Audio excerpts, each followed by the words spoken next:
السلام عليكم ورحمة الله وبركاته. aad baan idin salaamayaa dhammaan bulshada Soomaaliyeed. maanta waxaan soo booqanay saab u jeedaan buurta Sheekh.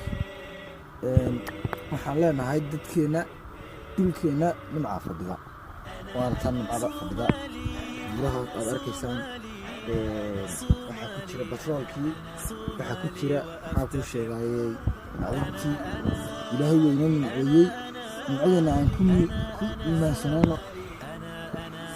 aad baan salaamayaa dhammaantiin asxaabta maalin wanaagsan galab wanaagsan waxaan joognaa buurta Sheekh aan dalxiis u nimaanay iyo saaxiibaday waxaan ka salaamanaa magaaladii Sheekh waa wadan macalsan waxaan kula dardaarmanaa inaan diinteena iyo dalkeena ilaashano.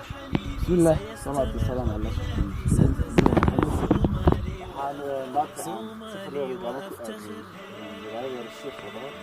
aniga sidii asxaabteeda waxaan soo fiirfiirin barwaaqada ilaahay ku nimcaysiintiisa Soomaaliyeed. wallahi waa dad barwaaqo fadhido laakiin aan laga faa'iideysan ilaahay waxaan dugado guulo talin maadaama Soomaaliyeed